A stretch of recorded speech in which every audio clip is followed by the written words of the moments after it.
Macaroni white sauce ഉണ്ടാക്കാൻ പോവുകയാണ്. Macaroni ഒന്ന് വേവിക്കാൻ വേണ്ടി ഒരു പാത്രത്തിൽ കുറച്ച് പച്ചവെള്ളം വെച്ച് അതിലേക്ക് ഒരു ഇച്ചിരി ഉപ്പും ഒരിച്ചിരി റിഫൈൻഡ് ഓയിലും കൂടെ ഒഴിച്ച് വെള്ളം ഒന്ന് ചൂടായി വരുമ്പോഴത്തേക്ക് നമുക്ക് മക്രോണി ഇട്ട് കൊടുക്കാം. വെള്ളം ചൂടായിട്ടുണ്ട്.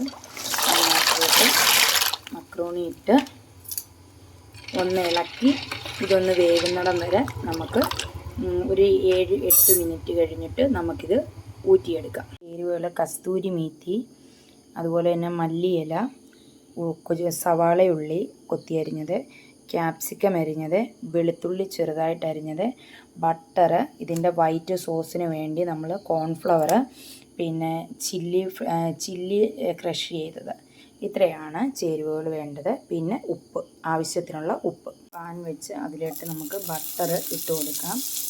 ബട്ടറിൻ്റെ കൂടെ അല്പം ഓയിലും കൂടെ ഒഴിച്ചു കൊടുക്കാം. ഇതൊന്ന് മെൽറ്റാവുമ്പോൾ മെൽറ്റാവട്ടെ. ബട്ടർ ഒന്ന് മെൽറ്റായി വന്നപ്പോൾ നമ്മൾ അതിലേക്ക് വെളുത്തുള്ളി ഇട്ട് അതൊന്ന് ചൂടാവുമ്പോഴത്തേക്ക് നമുക്ക് ഒനിയൻ ഇട്ട് കൊടുക്കാം.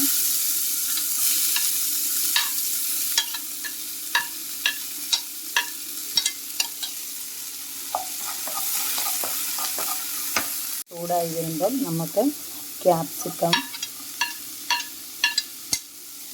ഇട്ട് കൊടുത്ത് നന്നായിട്ട് നമുക്ക് വഴറ്റിയെടുക്കാം.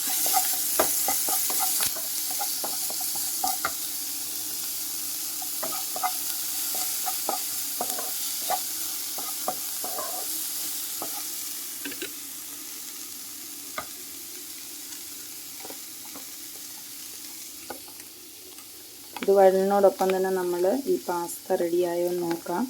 ഇത് കുറച്ച് നേരം കൂടെ വേണം നമ്മളിങ്ങനെ ഇടയ്ക്കിടയ്ക്കൊന്ന് ഇളക്കി കൊടുക്കണം. ഇത് ആയിട്ടില്ല, അന്നേരം ഒരു 2-3 മിനിറ്റ് കൂടെ കഴിഞ്ഞിട്ട് നമുക്ക് കാണാം. പാസ്തയ്ക്ക് ഉപ്പിട്ടിട്ടുണ്ട്. അതിൻ്റെ കൂടെ മക്രോണിക്ക് ഉപ്പിട്ടാണ് തിളപ്പിക്കാൻ വെച്ചേക്കുന്നത്. പക്ഷേ ഈ വെജിറ്റബിളിനൊന്ന് ഇച്ചിരി ഉപ്പിട്ട് കൊടുക്കണം. അതൊന്ന് എന്നിട്ട് നന്നായിട്ട് ഇളക്കി കൊടുത്തിട്ട് ഇത് നമുക്കൊരു പാത്രത്തിലോട്ട് മാറ്റി വെക്കണം. മാറ്റി വെച്ചിട്ട് നമുക്കിതിന് വൈറ്റ് സോസിന് വേണ്ട കാര്യങ്ങൾ ചെയ്യാം. കഴിക്കാൻ വേണ്ടി അല്പം ബട്ടർ ഇടുക. അതൊന്ന് മെൽറ്റാവുമ്പോൾ നന്നായിട്ട് മെൽറ്റായി വരുമ്പോൾ നമ്മൾ ഈ കോൺഫ്ലവർ പൊടി ഒരു 2 സ്പൂണ് ഇതിലോട്ടിട്ട് ഇതിൻ്റെ ആ പച്ച മണമൊക്കെ ഒന്ന് മാറത്തക്ക പോലെ നമ്മളാക്കിയെടുക്കുക. മക്രോണി റെഡി ആയിരിക്കുകയാണ്. ഇത് നമുക്കൊരു പാത്രത്തിലോട്ട്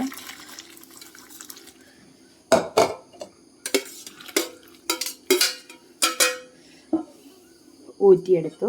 ഇച്ചിരി പച്ചവെള്ളം കൂടെ നമുക്ക് ഇതിനകത്ത് ഒഴിക്കേണ്ടതുണ്ട്. അന്നേരം വെന്തതിനകത്തിലോട്ട് നമ്മൾ ഒരു ഇച്ചിരി പച്ചവെള്ളം എടുത്ത് ഒന്ന് ഒഴിച്ചെടുക്കുക. മണമൊക്കെ മാറി വന്നു. അതിലോട്ട് നമ്മൾ 1 ഗ്ലാസ് പാലൊഴിക്കുകയാണ്. ഒന്ന് കട്ടയില്ലാതെ ഇതൊന്ന് ബ്ലെൻഡ് ചെയ്തെടുക്കാം.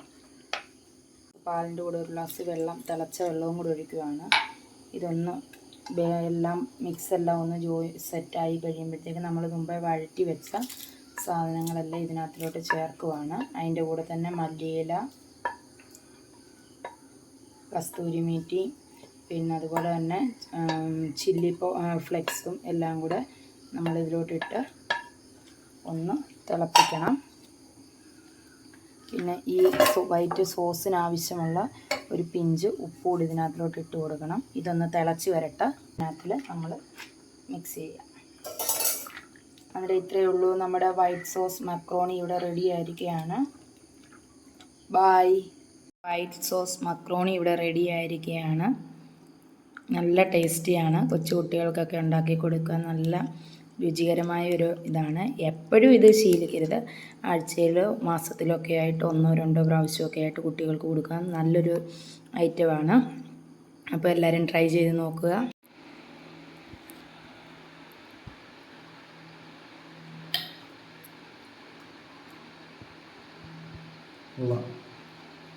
നല്ല ടേസ്റ്റ് ഉണ്ട്. ഞാൻ ആദ്യമായിട്ടാണ് ഇത് ടേസ്റ്റ് ചെയ്യുന്നത്. കുട്ടികൾക്ക് കൊടുക്കാൻ പറ്റിയതാണ്.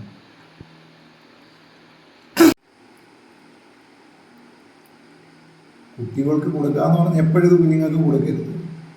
ഇത് വല്ലപ്പോഴും അവരുടെ ഒരു ടേസ്റ്റ് ഡിഫറൻസിന് വേണ്ടി കൊടുക്കാൻ പറ്റുന്ന ഒരു സാധനം മാത്രമാണ്.